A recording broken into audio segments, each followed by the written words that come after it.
Hello, friends. Welcome back to Dentistry Unmasked. I'm David Rice, here with my partner in crime, Dr. Pamela Maragliano-Muniz. We are live at SmileCon, so if we look a little different this time, this is why. And I'm so thrilled to be joined by Amy Gagne and Melissa Turner. Welcome, ladies. I'm golf clapping you. Hello, everyone. Hello, welcome. Hello. Welcome to our show. So happy to have you here. So can I start with a little story? It's so gross. There's so many aspects of it you could be like, that's not good. Okay. All right, so I'm going to date myself. I still listen to the radio. I know. We're like, What does Rich say about that? You're married already. we don't date talk yourself. about it. We don't talk about it. It's like a dad joke, but I'm not a dad. He's gone a couple nights a week. Everyone has to date themselves once in a while. Okay. Listening to the radio, Ryan Seacrest is telling us a story about there's some large food chain that is doing away with the self-dispensing soft drink things. And I'm sure it started on TikTok because everything starts on TikTok. But he was advocating that if you are still going to dispense your own soft drink or whatever's in there, to take a clean white napkin and run it underneath the dispenser, because apparently red slime mold is being found pretty much everywhere. And then that made me think about my office. And I was like, oh gosh, if patients took a white clean napkin and put it on different areas and surfaces and water and all that stuff in my practice, could we be the next TikTok? I hope not. So can we kind of unpack what that would look like? I don't want to touch it. You want to touch it? No, it's a really great question. I think we all have to face it. Water lines and from end to end and the whole 9 yards. So I don't know. What do you think? Absolutely. I feel that water is, kind of taken for granted in the practice. True.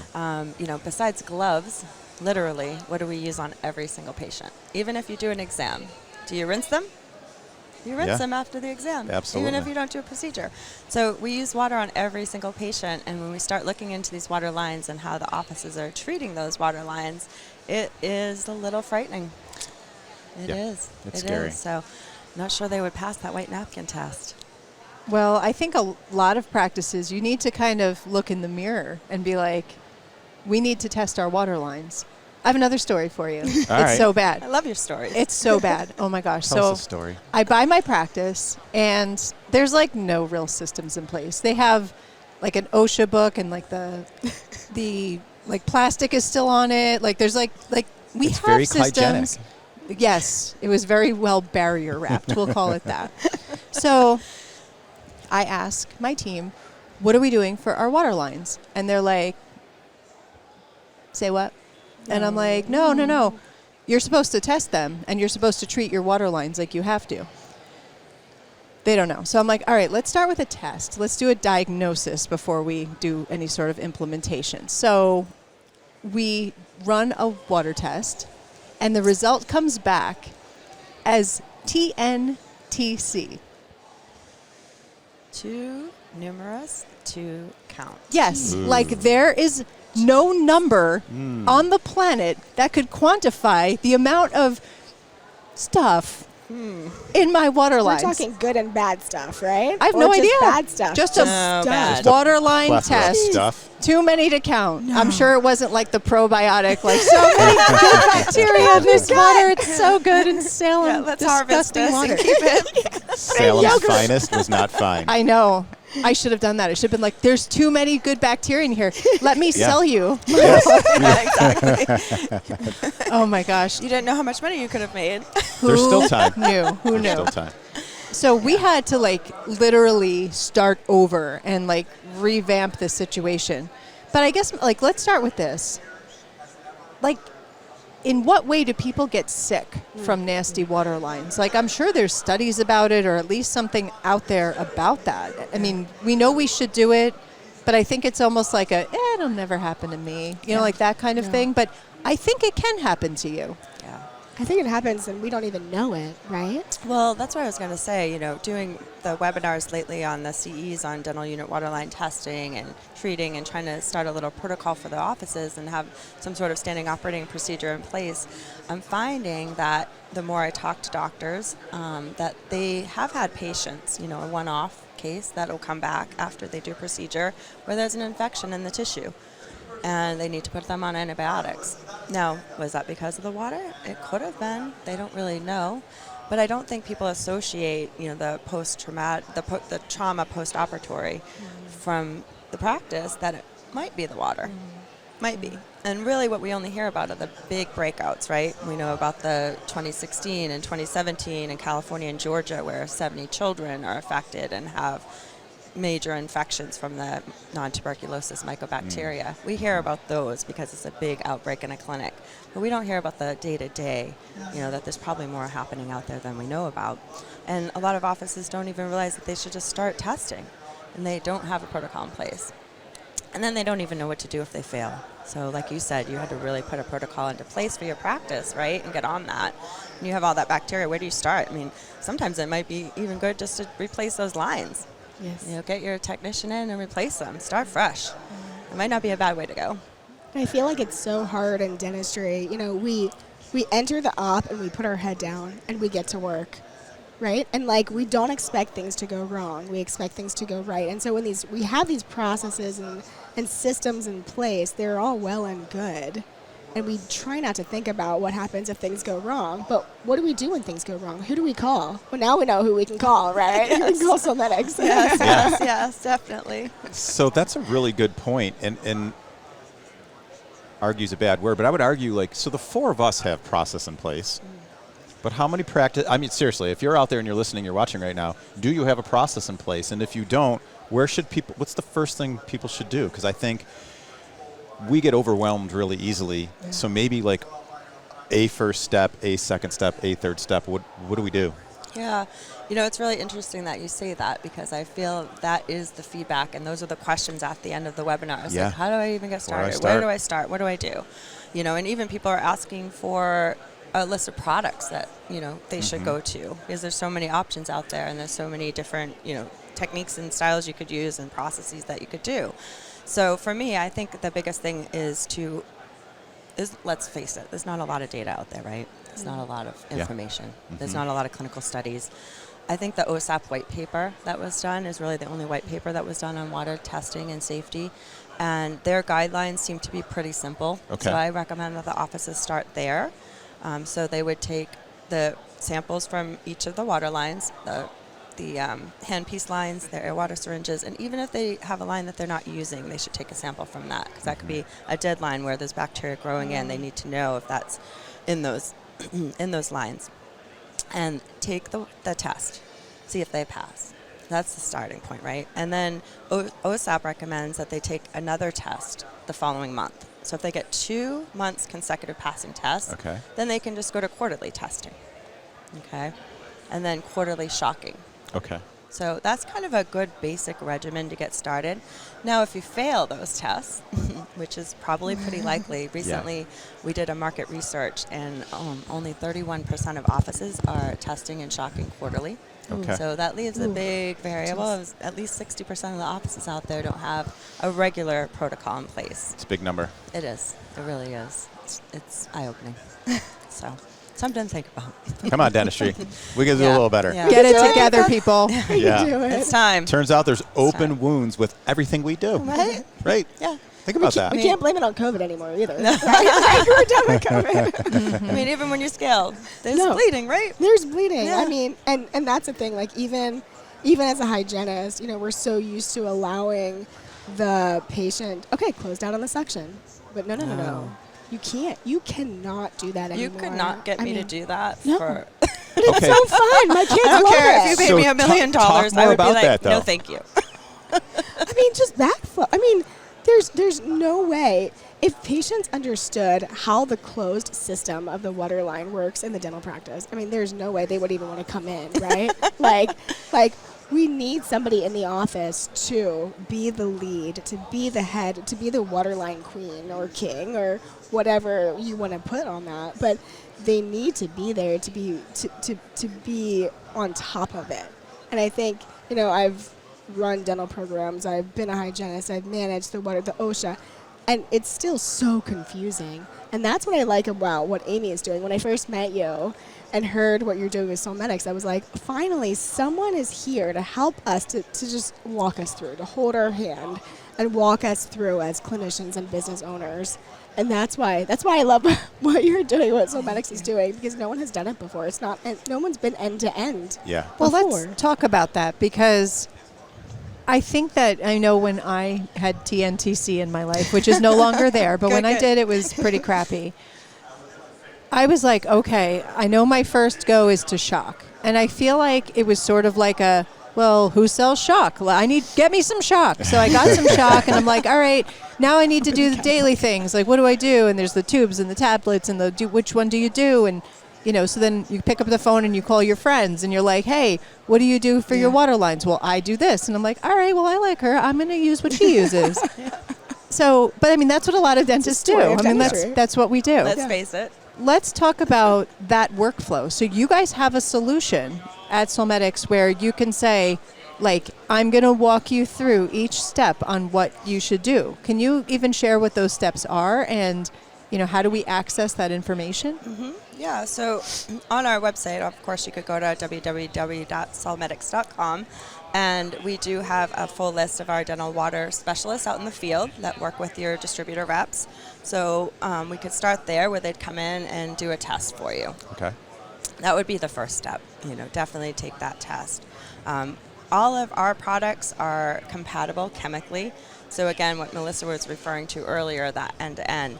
I think a lot of times we think about water on the front end, but that we also don't think about the chemicals that we're treating those water lines with and flushing, and then the evacuation line cleaner. All of that's going through all the way to your amalgam capture and through your vacuum, and then out to the publicly owned treatment works. So we want to consider water as an end-to-end solution. It touches all of your equipment in the practice. It flows through everything. You're using it on every patient. We want to keep things neutral pH and safe for the practice and safe for the patients.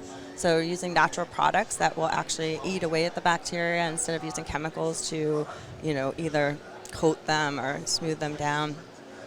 We want to break that down and actually remove it. So the first steps, I would say, is to contact a unit water specialist and then test.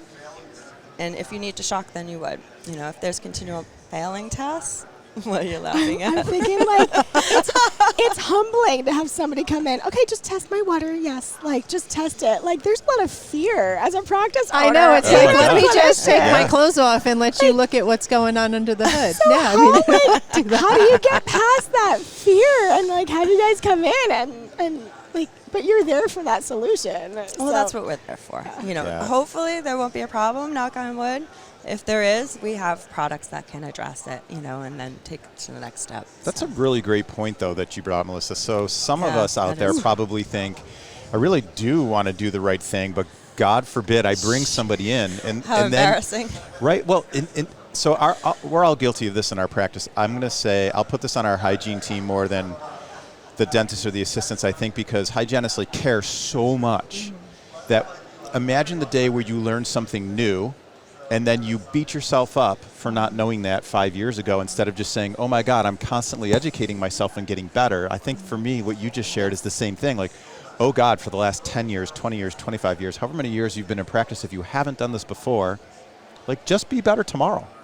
Don't worry about it. Break the rear view mirror off and just look through the windshield. And You said something in your book, which I thought really stayed with me, actually, is what would you give up today to have a better tomorrow? Do you remember that? I'm sure you remember. It's his book. I know. But it's what would you do today to be better tomorrow? So you can't look back. You can't, it's worth the effort. It's certainly your patients are worth it to not, to do the right thing. And so if you aren't testing your water, if you're using, who knew about incompatible products? I don't think people know about that. I need to talk about that a little bit more. Yep. But let's have a better tomorrow. I think that's a really great way to, to think about it. I love that. Now, you said something that freaked me out a little bit. It's making me think about a river. People are you can drink river water. Meanwhile, the the rocks are coated in slime and, like whatever. You said that there's some products out there that can like kind of coat the bacteria or do something else to the biofilm in the lines versus there's products that actually remove it. Can you kind of talk about that? Because now I'm like, all right, now what am I doing to my biofilm? Like, Stacking it. Yeah. My TNTC is like I probably have like the best pressure because the lumen in my water lines is so You're kinking the garden hose. It's great. Exactly. Totally fine. It's like, gonna be fine. Don't wreck with my dirty water pressure. That's hilarious. Yeah. So a lot of the products have like, a silicone base or something like that. So it's going to sort of lubricate. What Solmedics has, we've designed products and come up with products that will actually, they're microbes, they're live microbes that will eat away and attach to the bacteria. Cool. I like so they that. will, Very cool. over time, literally remove them. Yeah. So it's eating away at them and cleaning the lines so that they're actually opening up. Now biofilm, we know biofilm is the coating. That actually holds bacteria in those lines. So when we're shocking, we're actually breaking down the biofilm so that the bacteria can be removed, because otherwise it's kind of sealing it in. So you want something, the shock, that'll break down that biofilm and then loosen that bacteria so that it will be released. Okay. So it's sort of like the fish on the fish tank that like eats the Correct. thing off the side of the walls the of big the fish lips. tank. Yes. Yeah. It's like the suction cup mouth. We've all been in a hot tub. Ew. You sit in the hot tub and you feel the walls a little bit slimy. Yeah, That's biofilm building up on there. So you got to get in there and scrub that off, shock it, treat it. Now they have those nice little floaties that float around in your pools and your hot tubs. So they're constantly treating, and that's something that I've referred to people to relate for the dental water lines, right? So those straws that are in there, the cartridges that we talk about in the bottles, that's constantly treating those lines so that biofilm does not build up. That's such a great analogy, because would you drink the hot tub water? Oh my gosh. But let's that's just what put it in we're our doing. patient's mouth. Right. And Let me rinse you with it. Don't drink it. with Pam's high pressured. Yes. Yeah. We're not just going to rinse it. We're going to power wash it. Yeah, we are. And don't worry about we can't suction anymore, like with the little squeak, right? Can't close down anymore. So just No. drink it down. That Yeah. would be great. No problem. But it is shocking. The other day I was reading through some of the products that we have in office, and even so many of them, even though they're supposed to help with the biofilm, they're supposed to help with the shocking of the water lines, but they're bad for us. They could cause cancer over time. They could hurt us. They have these long-term symptoms. And I'm like, wait, what? And who's us? Like us as healthcare providers? Correct. Or People, humans. everybody? Yes. Okay. I mean, and so one of the things that I like about Solmedics, and we were talking about this earlier, is it's got a lot of all natural, which I'm thankful for. I mean, I have kids. I want to live to a ripe old age, right? Yeah. Yeah. Yeah, when you see those little warning labels on any products, right? Even over the counter when you're household cleaning and things that, may cause cancer over time of exposure. Your staff's using these every day and exposing themselves to these chemicals when they're flushing the lines and shocking and treating. And so you have to think about that too. You want to keep your patients, your staff safe, and your practice safe. How important is it to use the same line of products for all of the things? I think there's definitely an advantage to that. How important? I mean, would the office break down if you're not? But I've talked to doctors that have, say, their hand pieces are out for repair a lot because the turbines are breaking down. Like they constantly have hand pieces out for repair, and they're like, I just don't know why they're always breaking down on me, and I'm always got the stuff. And I'm like, well, what are you using on the front end? What are you using to clean your lines, and what are you using for water line treatment? Because some of those products have oxidizers in them. So when they oxidize the equipment, the metals, those turbines break down. So all of these things are things that we just don't really think about on a day-to-day basis, but they're happening. So using chemically compatible products, I think, is super important. That's an excellent point, and that's where I'm glad you brought that up again, because I wanted to circle back to, I hope you care about your patients, but if you could care less about your patients, I'm guessing you care about the $500,000 of equipment They should. that's in your building that runs your practice all day, every day. go. So people, I think, as a dentist, if I didn't know better, I'd be like, what's wrong with this expensive handpiece I just bought? Why did this is brand new, but the whole time it could be something we're introducing that's breaking down this massive investment, whether it's a handpiece or our chair or the lines in the walls and people like cutting holes in drywall and fixing all that stuff too. Right. Yeah. Oh, yeah. No big deal. Well, that's the one thing that like freaks me out. Let's talk about things you can do to elongate the life of yourself and your things. I know it like freaks me out when I see people take the spray bottle of disinfectant and just spray the bracket table and all of the handpiece lines where all the like you're not supposed to do that. You don't want disinfectant getting into the computer aspect of your chair. Yep. So it's important to have your spray, but also to have the little canister of wipes, because you really should be using those on those surfaces. Right. Yeah, absolutely. We do a lot of damage to ourselves and our gear and our patients all day, every day. Can we talk more about, you brought this up earlier, Melissa, the whole backflow thing? Because, again, I think that's common knowledge to some people, but based on your statistics, I think that probably 70-30 thing comes into play, and a lot of people don't understand. It's just that section is just a fun thing. I mean, for kids, oh my gosh, they love it. But They do. even with the high-speed hand pieces, there's so much backflow that we're learning, and there's so much we don't know. You know, one of my courses I give is about biofilm. And it's about, there's so much we don't know about biofilm. Is it the protagonist in the story? Is it the antagonist? Sure, we see it as a bad thing because it collects all the biofilm in our lines, in our mouth. But is there a way to use it for good? And I'm wondering, this is like way off topic with what you just said. That's okay. But I'm wondering, biofilm has been used in the past to clean up oil spills and things like that. Captures. Yes. And I'm wondering, in our water lines, I mean, maybe this is future coming down, I don't know. I love but it. is there a way that we can use it for good? And then that way the backflow won't be as big of an issue. And maybe we can close down on our section again in the future. Who knows? I'm just imagining that commercial. Remember when that oil company had that oil spill and there was all the ducks covered in oil, and then the dish soap company was cleaning the ducks? Was it Dawn? It was Dawn. Are they sponsoring this episode? They should, Dawn, if you're out there watching. Yeah, we love you. We love ducks. We're here for it. So Save the ducks. Save the ducks. Yeah, but I feel like that's what we're talking about. You could just see all the water film, and then this one company comes in and just Saves the dental day. saves the day with the probiotic biofilm. And that company will be Solmedics. I mean, we're going to call it We're like challenging. it is. Did we just discover a new I feel product? like I just got challenged. We just challenged, Yeah. TBD. We gotta Remember get when busy this over here. happens, it all started at this little table Exactly. It in did. Orlando, Yeah, Florida. in Orlando, There at the you go. podcast booth. We just solved all the world's problems We did. right here. All right, so we have some great first steps. How do we help people? What's the simplest path for me who hasn't done a darn thing to do? Do I reach out to one of you, both of you? Yeah, either one of us, really. Solmedics has, like I said, there's water safety specialists out in the field, out there ready for your phone calls. They're willing to help you. No shame. Don't be embarrassed. You How do we gotta get best do started that? somewhere. What's our best contact info?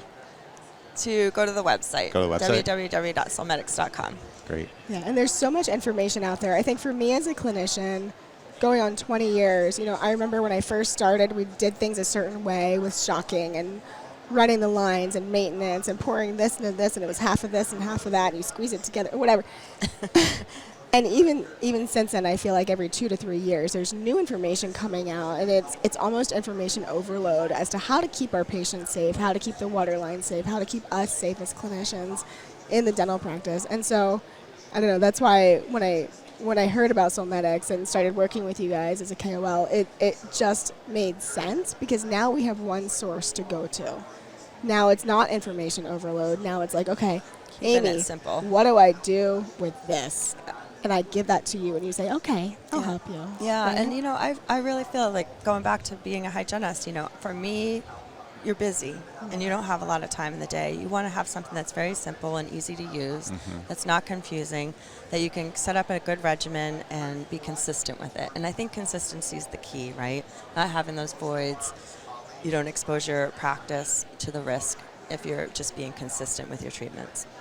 And your protocols. Getting that And protocol right in now, place. there's so many practices that are struggling with their team, and there's turnover. Yeah. That if you have set protocols in Yes. place, anybody can just like walk on in, regardless of where they are in the quarter, whether they're shocking or doing their daily or whatever, and they can just step in and pick up where Take the last over. person left off. Absolutely. I love No. that. That's really important because It lots of is. times we have everything up here, so we just assume the whole world knows what we have up here. If it's not on paper, digitized, in Yeah. video, if you have lots of young team members, that's not a horrible thing. They love video. Someone to don't walk they? through a step at a time and get it.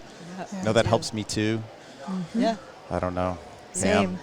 Well, thank you so much for joining us. I really appreciate it. Where can people, I know you give us your website and anything else, but where can people learn more and follow you? Well, Go ahead. Yeah. me personally. Yes. Sure. Yeah, Okay, lots well, of I am stuff. the Tooth Girl, so you can find me, Melissa Turner, on LinkedIn or the Tooth Girl on Instagram. And I'll also be working with Amy in the future with Solmedics, so you'll see some things trickle Oh, out cool. where we're co-branded and Yep. going forward. And I'm Amy Gagne, RDH, on Instagram. Wonderful. Well, I would like to give you guys a small gift for joining Aw, us today. how So, Oh, thank you want to track us? Oh, yeah. I mean, Where in the world is Melissa and Amy? it is Only a for you, Pam. Only for you. these are not tied to one secret code. Right? Wow, that's a good idea. Right? Write that down. Thank you. That's we so gave you a sweet. gift. Yes. That keeps on Thank giving. you. Big brothers. Well, Thank you very much. Thank you. And been a thank you pleasure. both for Yeah. spending Have fun. some time with us this morning and joining us, and have a great show at SmileCon. Yeah, Thank friends, till next you. time. We'll see you next week on Dentistry Unmasked. Thank you, everyone, for watching or listening to the show this week. And thanks to our guests and sponsors on this episode. Please check out our social media at Dr. Pamela_Maragliano and at Dental Economics Official. Or you can check me out at Ignite DDS or at Dr. David Rice. And go to dentaleconomics.com to receive dental economics. You can choose to receive DE in print or digitally, and you can also get the details of our Principles of Practice Management conference on our website. If you have topics or guests or anything you'd like to talk about on the show, send us an email to dentistryunmaskedpodcast@gmail.com, and we will do our very best to make it happen. Thanks again, and we'll see you next week.